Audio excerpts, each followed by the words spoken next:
ಅಗತ್ಯ ವಸ್ತುಗಳ ಬೆಲೆ ಏರಿಕೆಯನ್ನು ವಿರೋಧಿಸಿ ಪ್ರತಿಭಟನೆಯನ್ನು ನಡೆಸಲಾಗ್ತಾ ಇದೆ. ವಾಟಾಳ್ ನಾಗರಾಜ್ ಅವರಿಂದ ವಿನೂತನ ಪ್ರತಿಭಟನೆಯನ್ನು ಕೈಗೊಳ್ಳಲಾಗಿದೆ. ಉಚಿತವಾಗಿ ಸಾರ್ವಜನಿಕರಿಗೆ ಉಪ್ಪನ್ನು ಹಂಚಿ ಪ್ರತಿಭಟನೆಯನ್ನು ಮಾಡಲಾಗ್ತಾ ಇದೆ.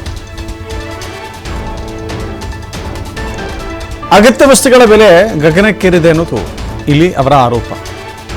ಮೈಸೂರಿನ ಹಾರ್ಡಿಂಗ್ ವೃತ್ತದಲ್ಲಿ ಉಪ್ಪು ಹಂಚಿಕೆ ಮಾಡಿ ಕೈಗಾಡಿಯಲ್ಲಿ ತೆರಳಿ ಉಪ್ಪು ಹಂಚಿಕೆ ಮಾಡಿ ವಾಟಾಳ್ ನಾಗರಾಜ್ ಪ್ರತಿಭಟನೆಯನ್ನು ಮಾಡ್ತಾ ಇದ್ದಾರೆ. ಸರ್ಕಾರದ ವಿರುದ್ಧ, ಬೆಲೆ ಏರಿಕೆಯ ವಿರುದ್ಧ ವಿನೂತನವಾಗಿ ಪ್ರತಿಭಟನೆಯನ್ನು ಮಾಡಿದ್ದಾರೆ ವಾಟಾಳ್ ನಾಗರಾಜ್.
ಅಗತ್ಯ ವಸ್ತುಗಳ ಬೆಲೆ ಏರಿಕೆ ಆಗಿದೆ ಅನ್ನೋದು ಬಹುದಿನಗಳಿಂದ ಕೇಳಿಬಂದಿರುವಂಥ ಆರೋಪ. ಇದು ಆರೋಪ ಅಲ್ಲ, ಸತ್ಯ ಕೂಡ. ಯಾಕಂತ ಹೇಳಿದ್ರೆ ಜಾಗತಿಕ ವಲಯದಲ್ಲಿ ನಡೀತಾ ಇರುವಂಥ ಬದಲಾವಣೆಗಳ ಹೊರತಾಗಿ ಅನೇಕ ಕಾರಣಗಳು ಕೂಡ ಇದ್ದಾವೆ. ಬಟ್ ಬೆಲೆ ಏರಿಕೆಯ ಕಾರಣಕ್ಕಾಗಿ ಜನ ತತ್ತರಿಸಿ ಹೋಗಿದ್ದಾರೆ. ಅಡುಗೆ ಎಣ್ಣೆ, ಅಡುಗೆ ಪದಾರ್ಥಗಳಿದ್ದಾವಲ್ಲ, ಎಲ್ಲವೂ ಕೂಡ ಜಾಸ್ತಿ ಆಗ್ತಾ ಇದೆ. ಹೀಗೆ ಜಾಸ್ತಿ ಆದರೆ ಒಬ್ಬ ಸಾಮಾನ್ಯ ಕುಟುಂಬ ಜೀವನ ನಿರ್ವಹಣೆ ಹೇಗೆ ಮಾಡಲಿಕ್ಕೆ ಸಾಧ್ಯ?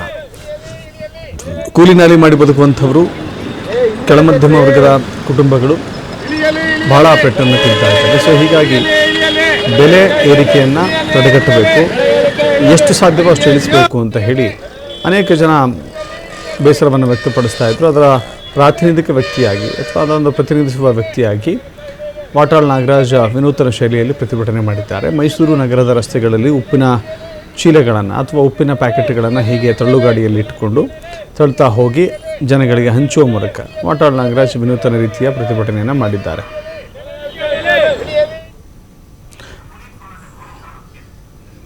ಮತ್ತಷ್ಟು ಮಾಹಿತಿ ನಮ್ಮ ಪ್ರತಿನಿಧಿ ಪುನೀತ್ ನೀಡ್ತಾರೆ. ಪುನೀತ್, ನಿಜ ಬೆಲೆ ಏರಿಕೆ ಜಾಸ್ತಿ ಆಗಿದೆ ಪ್ರತಿಯೊಂದು ಕೂಡ. ಯಾಕಂತ ಹೇಳಿದ್ರೆ ಪೆಟ್ರೋಲ್ ಬೆಲೆ ಆರಂಭದಿಂದಲೂ ಕೂಡ ಪೆಟ್ರೋಲ್ ಬೆಲೆ ಜಾಸ್ತಿ ಆದರೆ ಇತರ ಎಲ್ಲ ವಸ್ತುಗಳ ಬೆಲೆಯೂ ಕೂಡ ಜಾಸ್ತಿ ಆಗುತ್ತೆ. ಸಾಗಾಣಿಕೆ ವೆಚ್ಚ ಜಾಸ್ತಿ ಆದರೆ ಅದರ ಪರಿಣಾಮವನ್ನು ಎದುರಿಸಬೇಕಾಗತ್ತೆ ಅನ್ನೋದು. ಹೌದು ದಶರಥ್, ನೀವು ಹೇಳದಂತಾನೆ ಈಗ ಏನೋ ಅಗತ್ಯ ವಸ್ತುಗಳ ಬೆಲೆ ಏರಿಕೆ ಏನಾಗಿದೆ, ಇದರಿಂದಾಗಿ ಒಂದ್ ರೀತಿ ಜನ ತತ್ತರಿಸಿದ್ದಾರೆ ಅಂದ್ರೂ ಕೂಡ ತಪ್ಪಾಗ್ಲಿಕ್ಕಿಲ್ಲ. ಯಾಕಂತ ಹೇಳಿದ್ರೆ ಇತ್ತೀಚೆಗೆ ಆಗಿರ್ತಕ್ಕಂಥ ಬೆಳವಣಿಗೆಗಳನ್ನು ಕೂಡ ನಾವು ಗಮನಿಸಬಹುದು. ಗ್ಯಾಸ್ಗಳ ಒಂದು ಬೆಲೆ ಹೆಚ್ಚಾಗಿರ್ತಕ್ಕಂಥದ್ದು ಇರಬಹುದು, ಜೊತೆಗೆ ಒಂದು ಗ್ಯಾಸ್ಗಳ ಕೊರತೆ ಆಗಿರ್ತಕ್ಕಂಥದ್ದು ಇರಬಹುದು. ಇದೆಲ್ಲದರಿಂದಲೂ ಕೂಡ ಪರಿಣಾಮಗಳು ಹೆಚ್ಚಿನದಾಗಿ ಬಿದ್ದಿರ್ತಕ್ಕಂಥದ್ದು. ಹೀಗಾಗಿ ಬೆಲೆ ಏರಿಕೆ ಹೆಚ್ಚಾಗಿರ್ತಕ್ಕಂಥ ಒಂದು ಹಿನ್ನೆಲೆಯಲ್ಲಿ ಆ ಒಂದು ಬೆಲೆ ಏರಿಕೆ ವಿರುದ್ಧ ಮೈಸೂರಿನಲ್ಲಿ ಕನ್ನಡ ಪರ ಹೋರಾಟಗಾರ ವಾಟಾಳ್ ನಾಗರಾಜ್ ಅವರು ವಿನೂತನವಾದಂತಹ ರೀತಿಯಲ್ಲಿ ಪ್ರತಿಭಟನೆಯನ್ನ ಮಾಡಿದಂಥದ್ದು.